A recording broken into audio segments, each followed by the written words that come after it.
Assalamualaikum warahmatullahi wabarakatuh. Bismillahirrahmanirrahim. Alhamdulillahi rabbil alamin. Wabihi nasta'in ala umurid dunya wa ala umuril akhirah. Wassalatu wassalamu ala habibina wa syafi'ina wa qudwatina Sayyidina Muhammadin wa ala alihi wa ashabihi ila yaumiddin.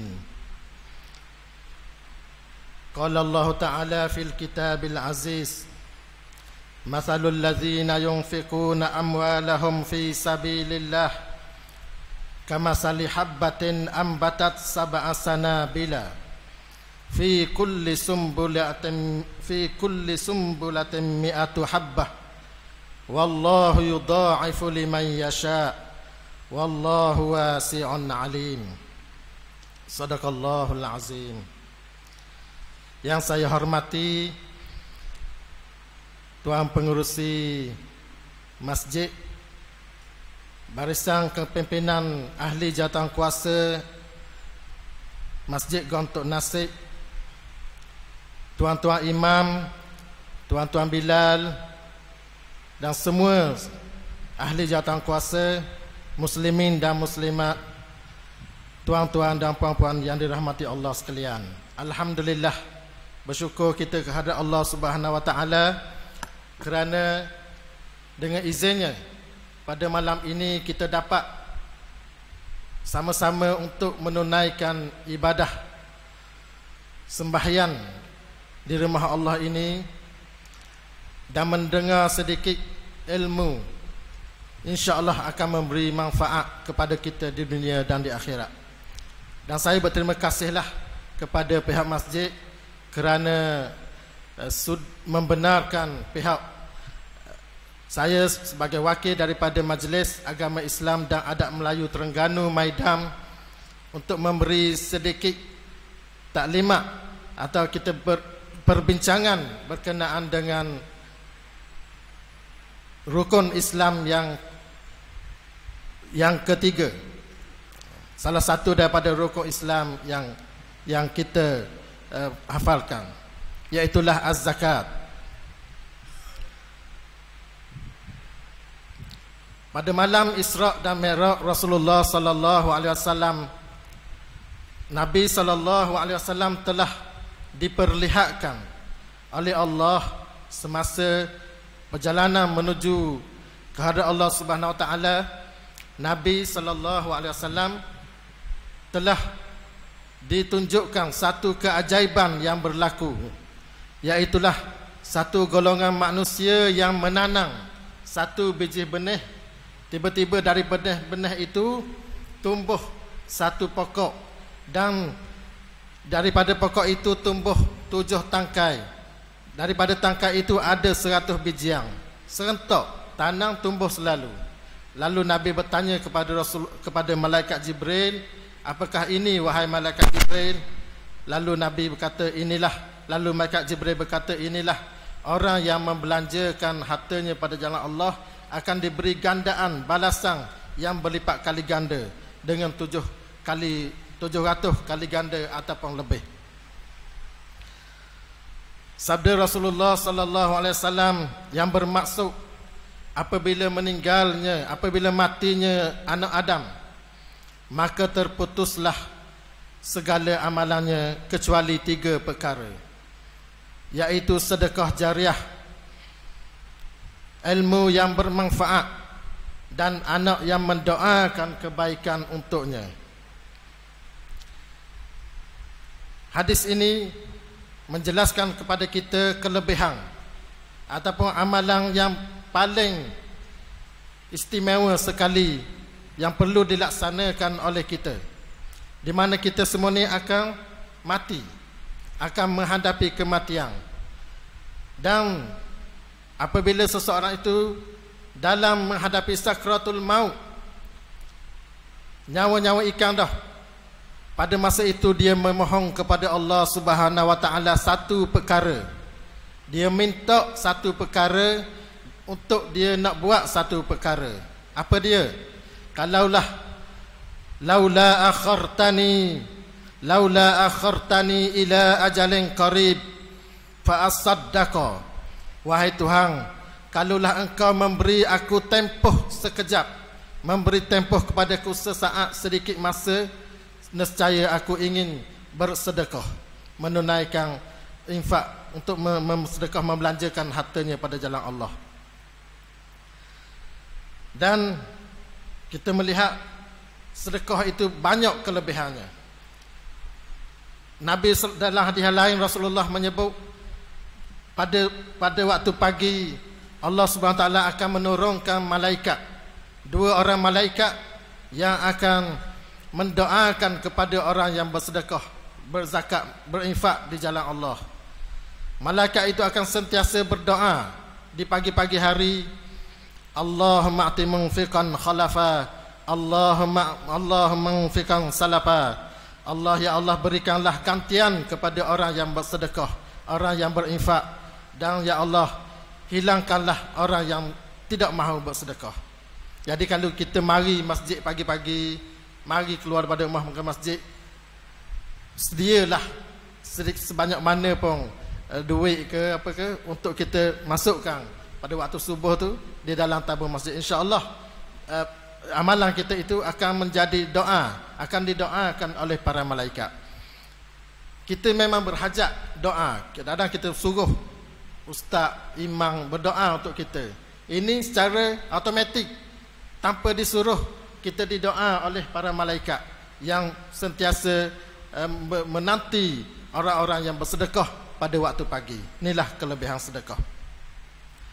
Jadi saya tidak mahu panjanglah tajuk sedekah ni, sebab kita nak pergi ke zakat. Walau bagaimanapun, sedekah ni ada 2 jenis. Yang pertama sedekah sunat, seperti kita masukkan duit di dalam tabung masjid, ataupun kita sedekah apa sahajalah yang dinamakan sedekah sunat. Dan yang keduanya sedekah wajib. Sedekah wajib ini dinamakan zakat. Zakat pula terbahagi kepada 2, zakat badaniyah dan zakat maliyah. Zakat badaniyah adalah zakat fitrah yang kita keluarkan bermula pada bulan Ramadan sehinggalah malam pada hari raya. Dan zakat maliyah pula ia banyak. Antaranya kita akan bincangkan, harap tuan-tuan terimalah pamphlet yang kita sediakan, yang kita bagi untuk kita bincang sebentar lagi, insya-Allah. Jadi zakat adalah salah satu daripada rukun Islam yang 5. Di antara rukun Islam yang 5 adalah zakat. Ianya diwajibkan ke atas tiap-tiap orang Islam yang cukup syarat-syaratnya bagi membantu golongan yang memerlukan bantuan. Jadi yang cukup syarat sahaja. Syarat zakat ini ialah Islam, merdeka, cukup haul, cukup nisab, dan niat untuk berzakat. Sekiranya zakat itu zakat perniagaan. Bagi membantu golongan yang memerlukan bantuan.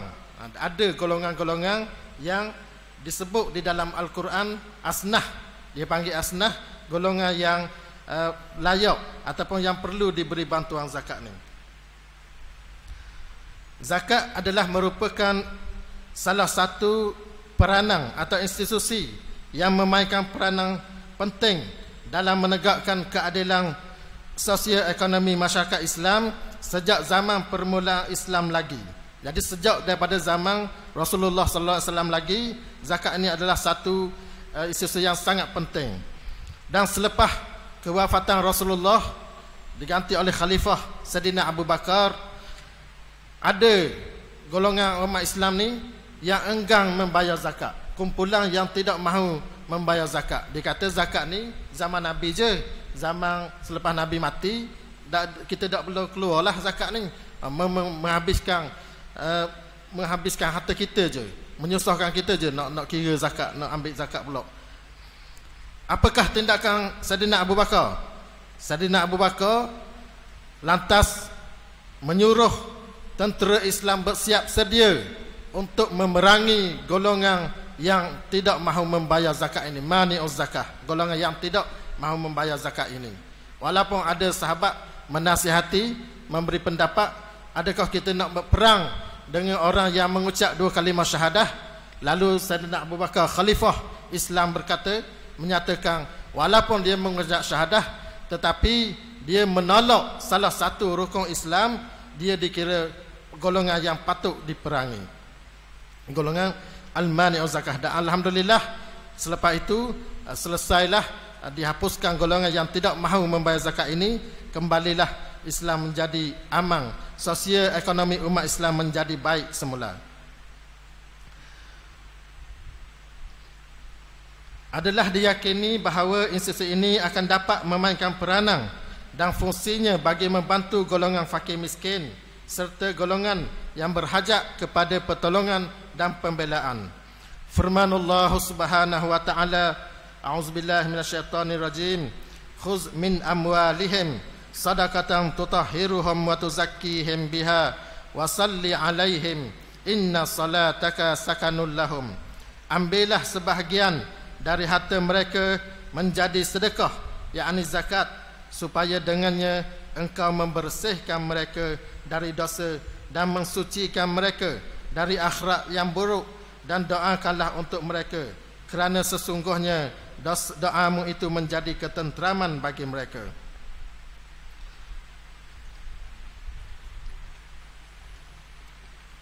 Mengapa kita perlu berzakat? Dalam proses mengeluarkan zakat ini adalah merupakan suatu asas kesempurnaan dan ketakwaan kita kepada Allah Subhanahu Wa Taala dalam menegakkan agama Islam yang maha suci ini. Kerana dengan mengeluarkan zakat ini, kita telah melaksanakan salah satu dari rukun Islam yang 5, di samping membersihkan jiwa dan harta, dan Allah akan memelihara keselamatan harta yang telah dikeluarkan zakat. Allah Subhanahu Wa Taala telah menjanjikan balasan yang baik bagi orang yang mengeluarkan zakat. Dengan berzakat akan diberi ganjaran 700 kali ganda untuk mereka nikmati semata-mata untuk menjamin kebahagiaan mereka di akhirat, sebagaimana firman Allah Subhanahu Wa Taala di dalam Al-Quran surah Al-Baqarah ayat 261 yang berbunyi, A'udzubillahi minasyaitonirrajim, masalul ladzina yunfiquna amwalahum fi sabilillah kamasali habbatin ambatat sab'a sanabila fi kulli sumbulatin mi'atu habbah wallahu yudha'ifu liman yasha wallahu wasi'un alim. Bandingan harta zakat, bandingan zakat sedekah orang-orang yang membelanjakan hartanya pada jalan Allah ini sama seperti sebiji benih yang menumbuhkan 7 tangkai, dan tiap-tiap tangkai itu pula mengandungi 100 biji. Dan ingatlah, Allah maha melipat gandakan pahala bagi sesiapa yang dikehendakinya, dan Allah maha luas rahmat kurnianya. Sebaliknya pula, orang yang ingkar dan sengaja meremeh-remehkan zakat, Allah memberi amaran dengan azab yang pedih, sebagaimana firman-Nya, wala yahsabanna allazina yabkhaluna bima atahumullah min fadlih huwa khairan lahum bal huwa syarrul lahum sayutawwaquna ma bakhilu bihi yaumal qiyamah wallahu walillahi mirasus samawati wal ard wallahu bima ta'maluna khabir. Dan janganlah sekali-kali orang yang bakhil dengan harta benda yang telah dikurniakan oleh Allah kepada mereka menyangka bahawa sikap bakhil itu baik bagi mereka, tetapi sebenarnya kebakhilan itu akan menjadi bahan seksaan mereka dengan dikalungkan dan dibelitkan lehernya di akhirat nanti. Banyak kisah-kisah kelebihan orang yang membelanjakan berzakat pada jalan Allah ini, membelanjakan bersedekah ni. Kita tengok banyak kisah-kisah sejarah. Ada satu kisah tu, seorang tu dia sakit dan dia pergi nak buat berubat di luar negara, di Eropah, di London. Dan bila dia periksa, dia cek kesihatan dia tu, doktor yang memeriksa dia tu mengatakan, awak ni kena operate jantung dah ni. Sakit jantung ni dalam keadaan kritikal, tahap 4 dah, tahap yang sangat bahaya dah, dan kena buat operate. Lalu dia ni kata tak apalah, dia berasa bimbang juga nak operate ni dan tahap 4 ni, dan doktor kata tak ada jaminan sama ada awak boleh diselamatkan lagi ataupun tidak diselamatkan lagi. Dia pun kata tak apalah kalau gitu, saya nak minta tempoh lah. Jadi dia kata saya nak minta tempoh lah sekejap sebab saya nak balik semula ke negeri saya untuk menyelesaikan urusan-urusan saya ni. Dan doktor pun benarkanlah. Jadi dia pun balik, dia orang Mesir, dia balik ke Mesir. Di Kahirah, dia balik ke rumah dia dan dia pergi ke pejabat dia menyelesaikanlah urusan-urusan hutang-hutang apa benda. Sebab dia kata tak ada jaminan dah.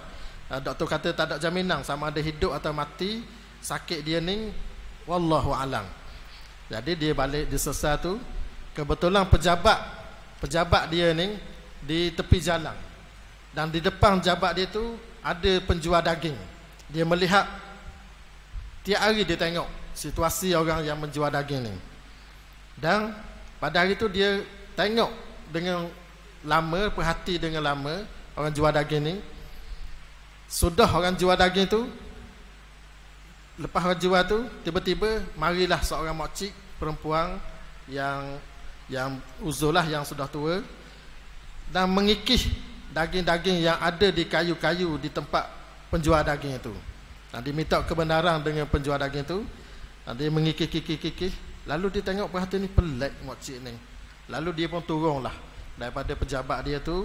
Dia turun pergi berjumpa, bertanya, wahai makcik, sebab apa buat gini ni? Apa yang makcik buat ni?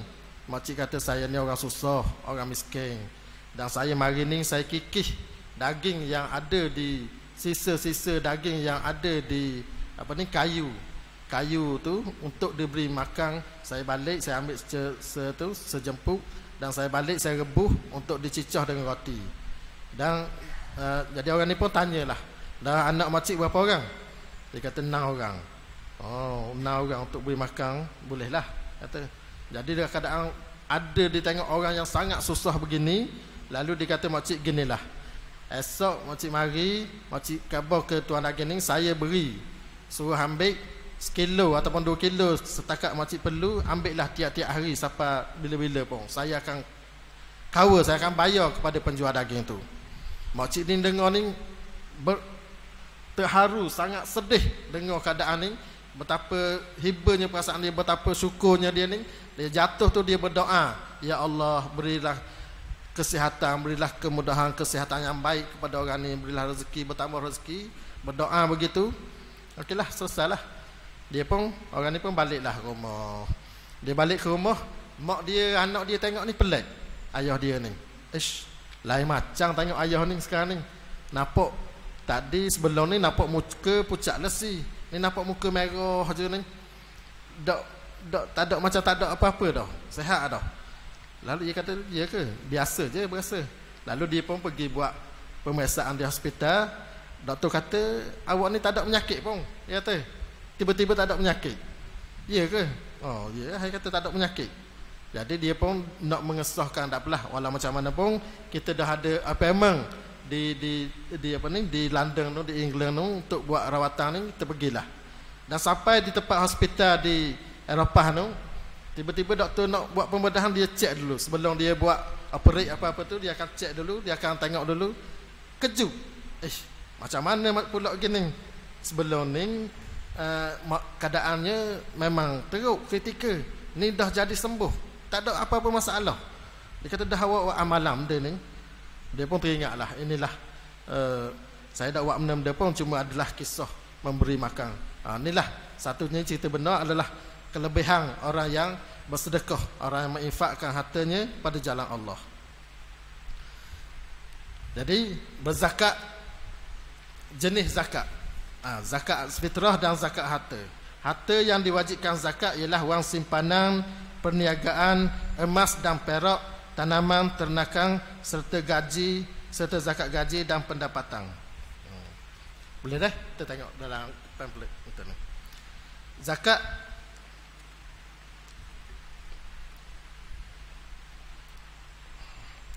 tengok dulu, zakat wang simpanan. Zakat wang simpanan merupakan zakat yang dikenakan ke atas sebarang bentuk wang yang disimpan sama ada wang kertas, shilling atau yang setara dengan emas dan perak yang telah genap setahun dan mencukupi nisab. Kalau ada siapa-siapa yang ada duit dalam simpanan, dalam bank, biasanya kita tak simpan, kecuali kita simpan duit banyak-banyak ni dalam bank lah. Bukan macam zaman dulu kita simpan di rumah. Zakat wang simpanan ni, kita kiraan dia kena tengok baki nilai yang terendah.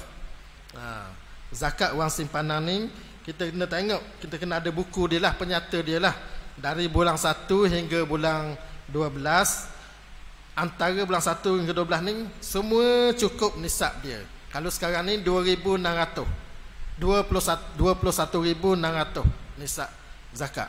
Jadi semua daripada bulan 1 sampai bulan 12 ni melebihi 21,000. Ada 25,000, 26,000, 30,000, 40,000. Sampailah bulan 12 ada 50,000. Jadi kita tengok daripada bulan 1 sampai bulan 12 tu yang nilai terendah. Contohnya bulan sini buat bulan 4. Bulan 4 tu ada 22,000. Bulan lain 23,000, 22,000, 28,000.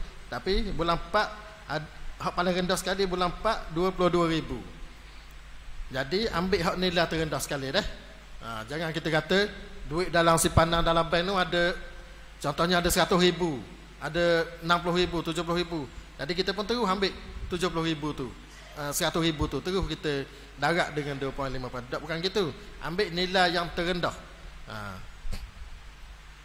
Jadi daripada nilai yang terendah itulah kita darat dengan 2.5%, 2.5%. Jadi bila darat-darat, contohnya 22,000 darat dengan 2.5%, zakat yang dikenakan 550 sahaja. Zakat perniagaan. Zakat perniagaan bagi orang-orang yang berniaga. Ini sama juga, cukup haul, cukup nisab, kenalah. Kaedah pengendalian dia ada dalam ni dah. Kena kira, tolak semua barang-barang dalam kedai, dalam perniagaan tu. Orang yang berhutang, orang yang berhutang dengan kita, kena kira belaka tu. Dan tolak dah dengan liability semasa, hutang pembekal, potongan cukai, baru dengan darat dengan 2.5%. Zakat emas. Begini, kalau ada siapa-siapa nak tanya ke, boleh terus tanya dah. Tak perlu tunggu kita kejar masa. Takut habis saya nak terang ni baru nak tanya, takut masa kita nak dang kita nak tu. Jadi kalau ada nak soal tu boleh soal lah, sebab kita sesi perbincangan je ni, bukan ceramah yang tu. Kita ada pegawai staf kita kat tangan Maidan yang boleh kalau nak panggil pun boleh panggil lalu untuk tanya kalau ada nak soalan-soalan yang perlu ditanya. Zakat emas, secara kesimpulannya zakat emas ni kena belaka, sama ada yang pakar atau yang tidak pakar. Dulu kalau kita dengar guru ngajar, ustaz-ustaz ngajar, emas yang disimpan sahaja yang tidak dikenakan zakat, yang dikenakan zakat. Tapi sebenarnya pakar pun kena zakat juga. Tapi syaratnya kalau yang disimpan yang tidak pakar selama tempoh setahun dan emas tu ada 85 gram, melebihi 85 gram, kenalah zakat. Manakah nisab dia 85 gram. Dan emas yang dipakar, banyak pakar tubuh. Ada pakar di telinga pun ada, tekak pun ada, lengan pun ada, kaki pun ada, seluruh tubuh. Lelaki tak lah, ni bagi yang perempuan lah. Lelaki kalau nak bayar zakat pun tak diterima, ya haram pakai emas ni. Jadi kalau melebihi, yang dipakai ni melebihi 850 gram, dikenakan. Ini mengikut uruf negeri Terengganu dah. 850 gram dikenakan zakat. Kalau pakai 900 ataupun 1000 sekilo, 850 ni dekat sekilo dah. Katakan pakai sekilo, jadi 1900 gram atau 1000 gram, tolaklah dengan 850 gram. Jadi baki daripada tu baru kena zakat emas. Kalau yang simpan tadi tak boleh tolak.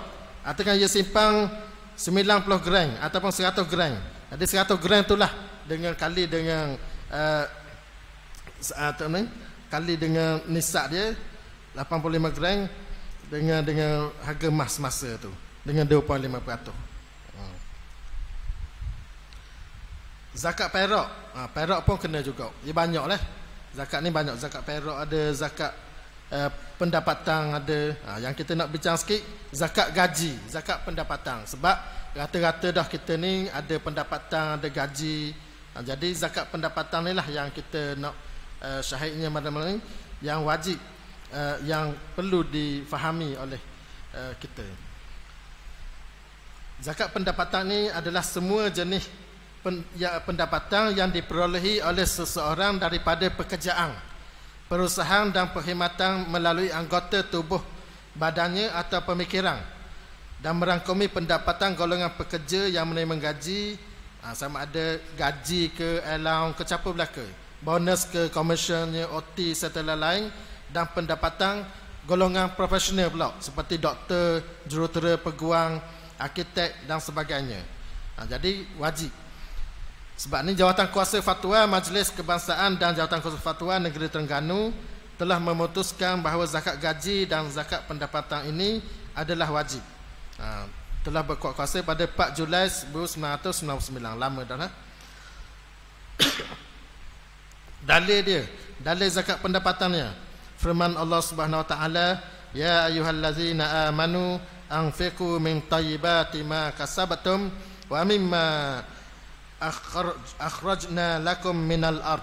Wahai orang yang beriman, keluarkanlah zakat sebahagian dari hasil usaha yang baik dan apa yang kami keluarkan dari bumi untuk kamu. Jadi dalam ayat ini Allah menjelaskan segala hasil yang baik, yang baik-baik, hasil usaha yang baik wajib dizakatkan. Dia bandingan dengan golongan pesawah yang dikenakan zakat 5%, 10%. Golongan yang pesawah, golongan yang orang yang tanam padi dikenakan zakat sama ada 5% ataupun 10%. Jadi apatah lagi dengan zakat orang yang makan gaji ni.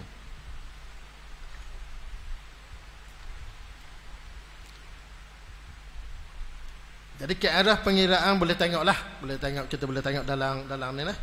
Kaedah pengiraannya, jumlah semua pendapatan dalam setahun, kita gaji kita daripada bulan 1 sampai bulan 12, kita capur semua sekali, dan jumlah tu boleh kita darat dengan 2.5%.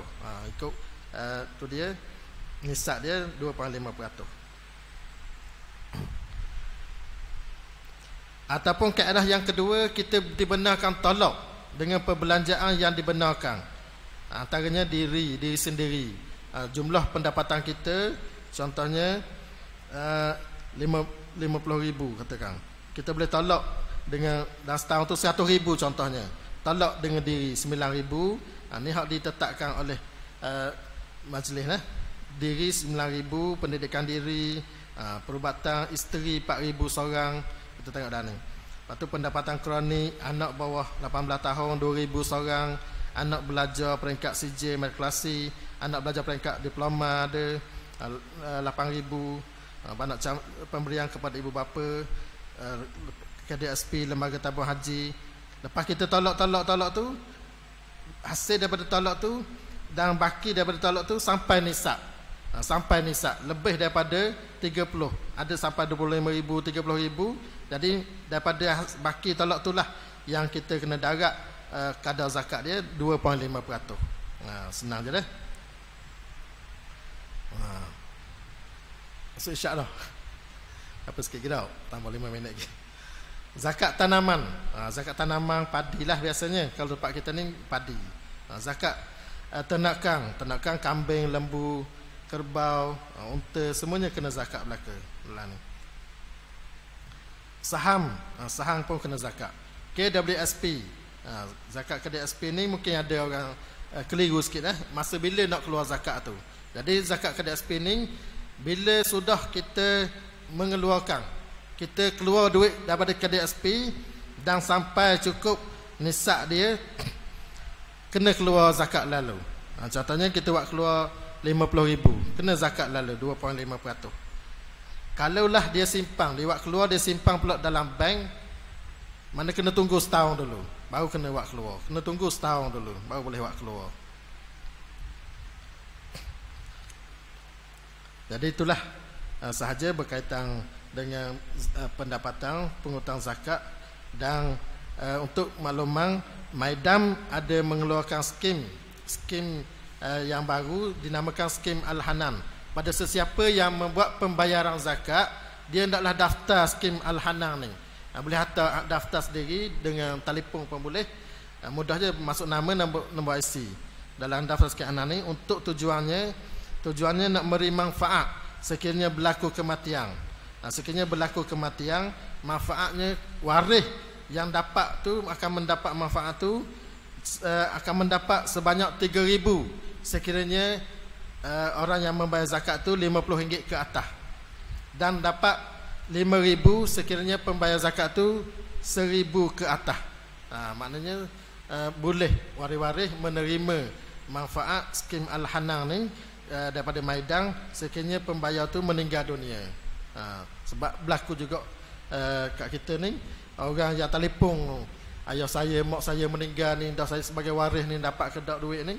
Bila kita cek, tengok-tengok tak ada nama dalam tu.